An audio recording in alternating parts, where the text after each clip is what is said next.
Good evening. My name is Bethany L. Tyson, and I am a doctoral student at South College. I am going to be discussing tonight the 5 top leadership styles, and we're going to be talking about their characteristics, strengths, weaknesses, scenarios in which they would be best used, and great examples of each leadership style. So let's get started. We're going to talk about the first style, which is transformative leadership. Transformative leadership's the characteristics are that the leader has a high ethical and moral code of conduct.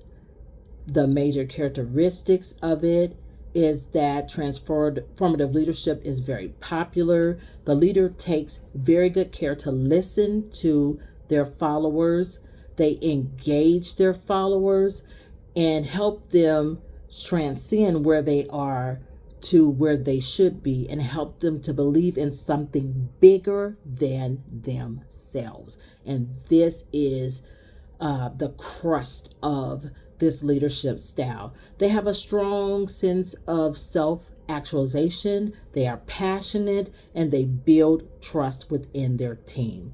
They are intellectually stimulating, and they also build accountability within their team. They empower their followers, and they are, without a doubt, visionary. Okay?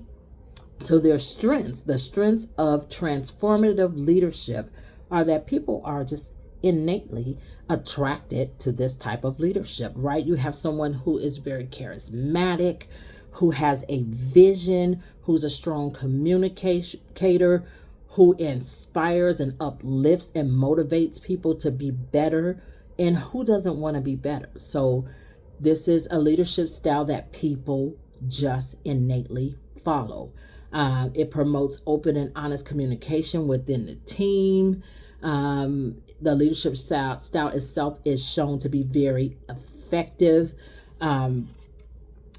It emphasizes on influencing others and moving team members emotionally to drive results. Okay, so those are the strengths of transformative leadership. The challenge is that you could fall into a type of leadership that's a kind of pseudo transformative, or a narcissistic type of leader. And so you have to watch those kind of wolves in sheep's clothing, people who really don't have high personal and moral and ethical values. Okay.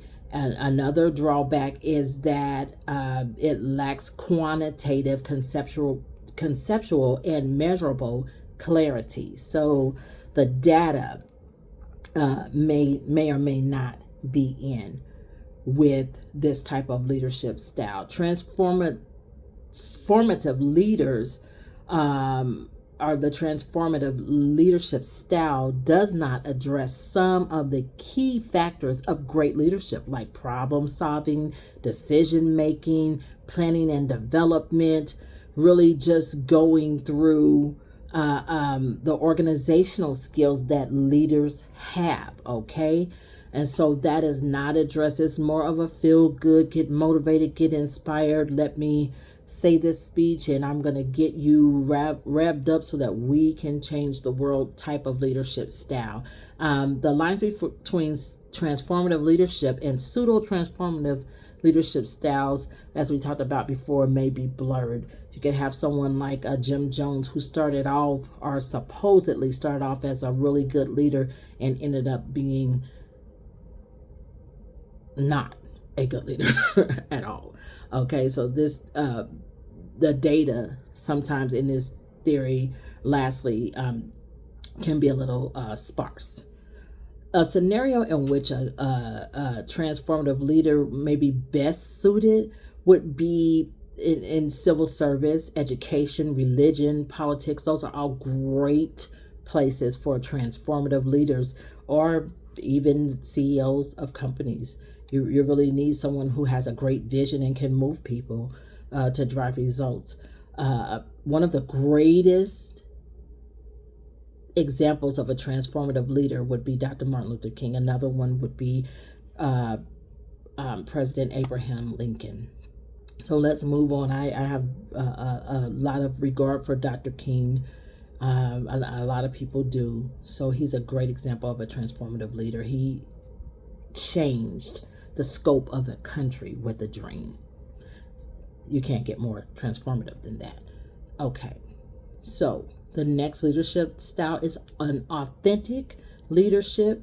Authentic leadership, it is what it sounds like. They have strong values and strong internal moral perspective and self-awareness. They are true to themselves, and they encourage their followers to be true to themselves. They build up trust because people feel like they know the real them. They're going to not tell lies or be deceptive.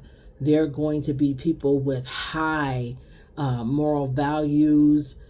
Authentic leadership focuses on psychological health, resilience, and positivities, and it focuses on personal convictions. Okay, so the strengths of an authentic leader would be that they are objective and good listeners. They emphasize what is right and what is wrong in decision making, and that is very important. Again, highly moral. Authentic leaders also are sensitive to other people, so they have a high emotional intelligence. Okay, authentic leadership builds trust within team members and strong relationships. So those are some great strengths in authentic leaderships. Now the challenges would be that the leadership style, and I have to admit, when I studied this, I was a bit lost on what is an authentic leader. What does that mean? I'd never heard that term until I kept reading and I kept watching the videos, and then that little light bulb came on. Oprah Winfrey. She motivates people just by being herself. Another is Tabitha Brown. She motivates people just by being who she is, and people trust her. Okay, but again, the challenge is that it's hard to define, and it's subjective, right? Because what is authentic? Authenticity could mean one thing to you and another thing to me. Another thing is that this style hasn't been around for a long time. So again, it's hard to measure or define just because we don't have enough data yet on this leadership style. A scenario in which this style of leadership would be best suited is maybe a talk show host. Even if I look at it from the organizational point of like Lean Six Sigma, you really want people to be authentic and efficient in aviation and healthcare. That is where, as a matter of fact, I looked up what is the most trusted profession in this country, and hands down it was nursing. So healthcare you do need, and then doctors came second, and then teachers like me were made the top 10. But you do need people who are authentic leading you in healthcare. You need to know what's real. You need to have Lean Six Sigma approaches to your treatment and to processes, even sterilization processes. You need to have the authentic person leading that out. Law is another field where you should have authentic leader. Engineering is another. So anything that's highly lean would be a great place to have authenticity. Hopefully you would have it in politics, but it doesn't always work out that way. So again, a great example, I'll just give you, I said Tabitha Brown, Oprah Winfrey, Dr. Phil is one. And then someone I've always admired is the late President Jimmy Carter. Is a great authentic leader. Okay. Now, servant-based leader. The characteristics of a servant-based leader is that they put themselves behind their needs, behind the needs of their team. This is a totally follower focused team building leadership style. They are selfless, and they are visionary, and they're passionate. It's not that they're not passionate and visionary, but they drive their vision through serving other people and leaving a positive legacy. The needs of the team come first.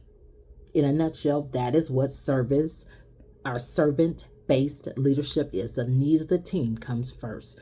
Okay. The strengths are that the leader is compassionate. They build strong relationships. They're highly emotionally intelligent. They have strong moral and ethical values, and those tend to show throughout the organization. The challenges are they may experience burnout. They may not have healthy boundaries, right? It may not be a lot of reciprocity. If you're always used to somebody putting themselves on the back burner for you to succeed, it takes a good person to not take advantage of that, right? So there may be a lot of imbalance in the organization. A great scenario for service-based leadership, of course, is education. I think about high school principals. They don't get home sometimes till 12 o'clock at night, and they have to get up in the morning and do it all over again because they have to be at every event, every sporting event, every boys, girls, whatever. They have to be at all those events. Politics would be a good one. Law enforcement would be another good one. The one that stands out most to me would be nonprofit. The nonprofit world, you really do need that person that has a heart of service, okay? Religious, churches, pastors, things like that. The greatest example to me, in my opinion, of a servant-based leader would be Jesus. Because if you believe the Gospels, you believe that he gave his life for everybody, not just for his followers, but for everybody. And so him, to me, he stands out as a servant-based leader. Mother Teresa would be another person who would be a servant-based leader. And actually Princess Diana. When you go to England, you see the difference in the classes. You begin to understand the weight of it. When I went to London, the weight of what she did, because there's a distinct difference between someone who lives in a castle and somebody who sleeps on the street. And the way that she broke the veil and just made royalty so touchable. She was a great servant-based leader. An adaptive leader. When I think about adaptive leadership, I automatically think about I'm certified in Lean Six Sigma, so my lean and agile hat goes on here. So adaptive characteristics, let's talk about this. They are process-based, about efficiency and accuracy. They are follower-centered. Okay, this is a very new leadership, a modern leadership approach. If you think about it, servant-based leaders, we've had those for eons and eons, but the term agile or the term Lean Six Sigma has not been around relatively that long. So adaptive leaders focus on technical problems and adaptive problems. They focus on both of them. So you've got a lot of intelligence there, a lot of things working at the same time. This style responds to changing environments in corporations, organizations, and communities. So if there is a change, this leader has the vision for the solution. My example of this is great. I love this because I learned this in this class, where we're going to go to the strengths. The strengths of adaptive leadership are that the organization keeps growing and evolving. They have a competitive edge. They're resilient because of the leader just being right there with things that need to change and grow for the business to be profitable. It focuses on the changes that the workers need to make. It inspires the team members to accomplish change independently with guidance. So we're talking about organizations that have scrum masters and product owners and those type of lean organizations. Okay. And so, but the challenges are leaders may have challenges with avoiding micromanagement. Again, if you're used to the regular project management and you're trying to go into Scrum, as Scrum as a coach, it is not a manager. And so you may have to step back and reevaluate that and learn how to do gatekeeping and not so much dictatorial type of managing. Okay, leaders must provide an objective environment where the team members can project their voices and their voices are protected. Right. You're a coach. You're kind of you're keeping things moving, and for things to be agile, they have to move and they can't be stiff. So you have to allow people the freedom to be innovative. Okay, that's a part of the adaptability, is the freedom to be innovative. Little research has been done up on this. That's another challenge because it is a very new phenomenon. Okay, the scenario in which this is best suited, we already talked about a lot of corporations that are going into lean practices and are going into agile practices. This would be best suited. Scrum masters, agile project managers, project owners, those type of organizations, again, aviation, things like that. You're going to need to have, not aviation, but companies like Apple and that really innovate. You're going to need to have Steve Jobs. You're going to need to have a Reed Hastings, who is my top example of this type of adaptive leadership. He took Netflix, and I love this story because I was a Blockbusters girl. We grew up with Blockbusters, but he saw that the world was changing through technology, and he did not stay there in that kind of analog world. The offer was that Blockbuster would own a big share of Netflix. They passed. Horrible mistake. There's only one Blockbuster in the country. I believe they're in Seattle. And Netflix is everywhere. Everywhere. He saw what needed to happen, that we were going into a digital world, and that we needed to change the way that we saw entertainment and streaming. And he, Reed Hastings, is basically an adaptive leader genius to me. Okay, so he is the example that I have. Now, inclusive, the last leadership style. Inclusive, the characteristics are welcoming of diversity, culture, race, age, cognition, abilities, genders. It's inclusive, right? Inclusive doesn't just mean diversity. It means that you can show up as your authentic self. And so we're kind of mixing a little bit.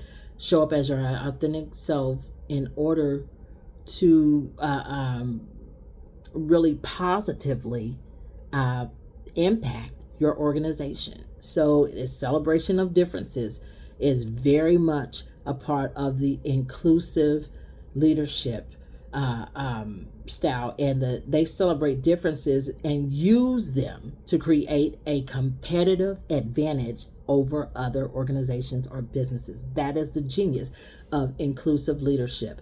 The strengths are: builds a sense of community, engagement, belonging, fosters a sense of fairness, trust, self-efficacy, and builds confidence through the organization. The ability to look at a problem from many different perspectives, because you have inclusion, not just representation, which is diversity, but inclusion, again, is people showing up as their best selves, being able to feel comfortable, welcome, and contribute to that organization. And it is the differences that give the competitive edge. So therefore, the team members feel welcome to show up authentically. The challenges are that inclusion could mean one thing in one place and another thing in another place. So in Iowa, maybe inclusion does not look like it looks in New York. Inclusion may look like you've got 3 or 4 minorities and one of them spoke up at a meeting. Whereas in places like New York and London, you've got all kinds of different people, and they don't even think like that because there's so many different people that everybody just feels welcome to voice their opinion and voice their and give their contribution. So inclusion can be subjective. That can be very subjective depending on where you are culturally.